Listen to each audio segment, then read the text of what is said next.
Alright guys, we got another video here from the channel Fried Plantain. This came out 10 hours ago. It's titled, Whitney Cummings, Bill Burr, and Stavros Halkias speak out on online bullying after major backlash. And honestly guys, when I react to stuff on this channel, I don't pre-watch. But I pre-watched this simply because I was interested in the content. Now I'm gonna react. Let's hear. Whitney Cummings recently discussed Nelly Furtado's decision to step away from music, noting how online and offline comments about Furtado's weight gain contributed to her retreat. Cummings expressed genuine frustration that someone of Furtado's stature, an artist who helped define early 2000s pop, could be driven away from her craft because of the endless noise. Well, let's be honest. Nelly Furtado wasn't doing anything. She wasn't special or significant or selling tickets. She wasn't writing a new album. She hasn't been relevant since the early 2000s. So of course Whitney Cummings has to come to her aid, as if Whitney is some sort of empath that just feels her pain. It's like, no, you needed to use this as your way in to complain about people bitching about you, while also saying that you don't read the comments. We know what you're doing. Noise of public commentary. She argued that reading the comments, especially when you operate in media, is a trap. It doesn't make you more grounded or self-aware. It just corrodes your sense of worth. And that's bullshit. It's bullshit because you people decided to be famous. You chose to be famous. You chose to put your art in the world. You chose to get rich off of the things you do. So expect the criticism. The only difference between the criticism now and the criticism that used to be is we don't have to have some journal job where we're sitting behind a desk typing up an article to be placed into a magazine that hopefully one day you'll see. Fuck no. We go right to the comments and we let you know about yourself. Her point was that artists shouldn't have to choose between protecting their mental health and doing the thing they love. Yes, they should. It's an argument that sounds obvious, yet it remains depressingly relevant. The pressure of constant public exposure has become inescapable. Cummings used Furtado. Look, that's because people can use their art to defend themselves without doing anything. So, yes, people can sit here and shit on somebody like Whitney Cummings. But if she was putting out a special next week that blew everybody away, all of this other nonsense goes away. Same thing with Bill Burr and every other comedian that went to the Riyadh Festival. If you guys were putting out quality content following, right, or prior to, we would have no reason to bitch, but you're not. Instead, most of you are being hypocrites. You're saying how it's such a stupid thing to sell out for this or that, and then you go and do it. So people obviously have a reason to be mad. The only difference is we don't have to write some sort of letter to you, figure out what address you have, and send it to your door, okay? We're gonna come in the comments and let you know. And don't sit here and pretend like you're not fucking reading the comments. You are. Furtado's case as a reflection of what happens when people's bodies, looks, or perceived flaws become communal property. And I would just like to check in with you about a couple things. Boy, she looks like a skeleton, huh?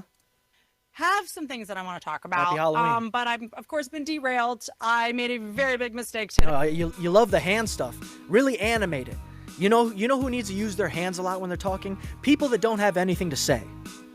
By looking at the news. So my OCD kicked in, and I would like to just start off by 20 minutes into the podcast. Your I would OCD like to kicked start in? off by saying, if you don't know, Nelly Furtado has quit the music business because she got bullied so bad. Doesn't matter. She wasn't writing a new album, okay? She wasn't selling records. So to sit here and say that she quit the music business because she was bullied is bullshit. What she did is quit social media because of the bullying, okay? This is a woman who was obviously famous, pretty, all these things, and she gained weight, and people noticed it because she decided to stay in the public eye. That is your fault. That is a you problem. About her body, she did some appearances like randomly, recently. Yeah, and, randomly, because nobody wants her. She got bullied hard. Like, there were like headlines. So stay indoors. Like, she's getting crushed on the internet, right? Look, the biggest bother for me when it comes to this is being a small channel, a small creator, a non-famous person, is I still get the same hate, you bitches. Okay? You guys are sitting here complaining about these DMs and these messages and all this stuff, but yet you're still rich. You're still rich. What about the small creators who get the same amount of hate? Got nothing, okay? At least you're rich. Go jump in your fucking coins like goddamn DuckTales, okay? We don't need to hear you complaining about how people are saying mean things to you. And which, by the way, is I cannot think of a more important thing for CNN to cover. But I think this is a pivotal moment, right? Do people legitimately watch her shit? Like her actual podcast, whatever. Do people actually tune into this? Like to watch the full thing? I don't believe it. She's got to be talking to herself. Like, this is it. Like, we just lost someone just went, I'm not doing this. Like, yep, we lost somebody who wasn't doing anything anyways. I hate that. I hate that general idea that you think that because this person was famous 35 years ago, that people today are still going to give a fuck. We don't care. Have we seen this? Like, this woman just went, no. Like, what am I do? Why? For what? Why am I putting up with getting... Because you want the validation. That's why. That's why. You want the validation. You need to hear from other people, from strangers, how they feel. Because you know what you guys aren't bitching about? Is the good comments. You're not complaining about that. You're not complaining about the good comments, but they're there. How come you don't bring those up? How come you don't do an entire episode where you talk about how great your fans are for supporting you? Because nobody cares. Being harassed by a bunch of dorks. Like, that I am in the top 2. Look, to me, there is nothing dorkier than attempting to be famous or being famous. You guys are the fucking losers. You guys are the fucking puppets. Okay? Don't pretend like us civilians are the dorks when you guys have to put yourself on camera 24/7. You got to do 87 podcasts to promote an hour special. Don't pretend like we're the fucking losers. It's you for sure. You're embarrassing yourself. 2% of the most beautiful people and the most genetically gifted people on earth. Who said that? Who said that? You're throwing out a stat here. Where are you getting that info from? So I think I'm just gonna... Nelly Furtado head wasn't out. hot in the beginning, okay? Fame amplifies everything, but it doesn't thicken your skin. If anything, it peels it away layer by layer. For Cummings, who has worked for years in the spotlight, the idea of just not reading the comments isn't advice, it's survival. Ironically, Cummings herself recently faced intense criticism for performing at the Riyadh Comedy. Well, sure, it is survival to a certain extent. You don't read the comments. You don't sit there and bask in them. But at the same time, it's like, how are you going to improve? How are you going to do better? How are you going to know what your fans and your audience wants if you don't read those? And if you don't do that, you are going to continue to do the same nonsense that nobody wanted in the first fucking place. That's why you read them. Fuck your survival. You want survival, stay off the internet. Comedy Festival earlier this month.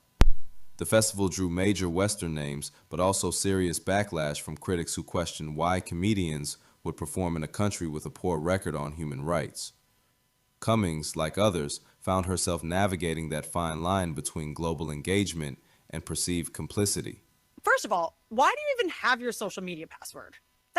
That's mental, all right? Everyone, we gotta like regroup with like whoever's around you. Second, Yeah, so she's saying not only should you not look at your comments, you shouldn't even be the one logging in. You should have another person doing it. But also still put all your shit out there. Still make sure that you're posting every day. It's like that's kind of a loophole, right? And that's why people feel the need to go a little harder. They're not just going to attack you on YouTube. They're going to go to your Instagram. They're going to go to your Twitter. They're going to make a subreddit. They're going to do all these things to make sure that people who also feel the same way will be able to see how I feel. Okay? And you hiding behind your fucking publicist or whoever it is running your social media just shows how fucking weak you are, how fragile you actually are. Because most people wouldn't even mention the comments if their art stood on anything. If your art talks for you, that's all you need. It's no different than these MMA fighters that think that they need to trash talk. Let your fighting do the talking for you, bro. You ain't even got to speak English, and we would still root for you. If your fighting is doing the talking for you. If your comedy and your art is doing the talking for you. As lame and as corny as Tom Cruise is, his art is speaking for him. These comedians need that validation immediately, though. That's why they do this. They go and they try to talk about these bad comments, and they go and try to respond to these different things for some reason. They think they're fucking philosophers, for real. They really do. They think that they're fucking significant pupils in this existence. Their name's gonna be etched in history for some reason because they said, but yet, here's the thing. Every single one of them will dumb their skill set down to saying that they just tell dick jokes.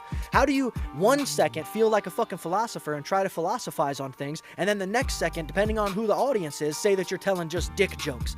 It's a chicken cross the road situation. I mean, these guys are fucking chameleons, dog. Second, if I actually read any of the comments in my comment section, I would frankly be in a bunker in Slarvbard. Well, now here's where she tries to convince you that she's tough. Because she's still active, she's still doing it. It's like you have a person in between you and your social media. So don't sit here and pretend like you're the one that's like, man, thankfully I don't read them because I know they're bad. It's like, well, somebody must. Somebody's letting you know. Somebody's deleting shit. Go to Slavbar. Okay. No one will care. Where the polar bears live. Isn't that where Nelly Furtado was? Where the most polar bears are. I would be in fetal position in the house that was taken over by polar bears. Being like, just do it! And they still wouldn't eat you. Hey, Too much plastic. If I had not auto-blocked the words Bears don't eat plastic. busted and hussy, okay, I would have taken a long... Okay, her saying that those are the 2 words that she's blocked in her comments, busted and hussy, number 1, that means she reads them.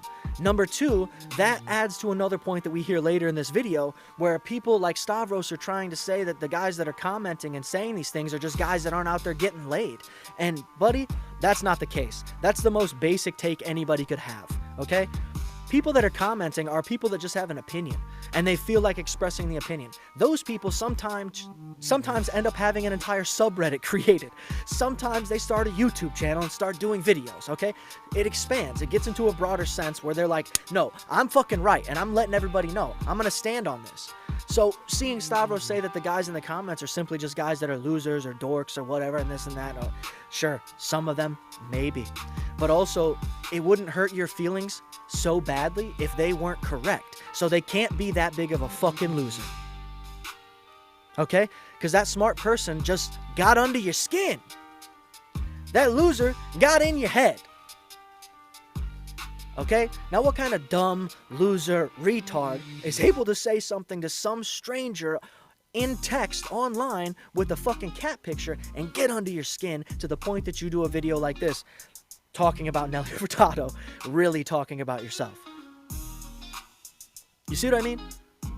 Like the people that are commenting, I would imagine people that really dislike something most likely won't comment. Okay, they're just going to avoid it and never see it again, so they'll have no reason to express an opinion.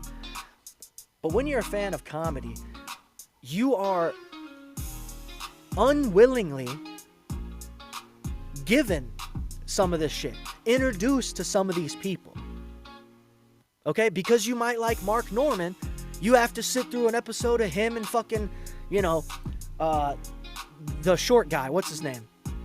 Brad Williams, okay? Or you like Harlan Williams, you gotta sit through David fucking Lucas, right? That's how we get introduced to such cringe fucking asshole people like Whitney Cummings. She is the most insufferable female comedian that's ever walked this earth. 100%. Can't stand her, dude. Long walk off a short pier ages ago. All right? The days of being famous and trying to absorb feedback, like those are kind of over. Like if you're going to be a singer, you can only be Mariah Carey. Like you can't. Something is telling me all this hand movement is because Whitney just got her fucking nails done. Right? Like why else so much hand in a video too? Like there's nobody, you're talking to no one. You can't, you got to have a buffer between you and humans, right? To the point to where you no longer believe in time. For every one dork who's like, you gain weight, there's truly 300 dorks who are like, Nelly Furtado's too skinny. No thanks. And all of those dorks are getting under your skin. That's why you're making these weird faces into the camera. Right? And chances are she's looking directly at a mirror that's behind the camera. So she can make sure she can see herself. And she still looks like the fucking nun, okay, from the Conjuring movies or whatever it is. The nun, look it up. It's spot on, okay? She looks like a fucking creature. She looks like her hair was individually placed into her scalp like Michael Jackson's fucking beard. She's so gross, bro. So off-putting. And you would think like that would make her funnier, and she's just not funny because she thinks she's hot. That's never been funny of anybody. It doesn't work in comedy. It just doesn't. But there's so much more to this video, guys. I wanted to react to this. I had more to come, but I feel like I'm getting too emotionally invested in this nonsense, and I don't want to do that.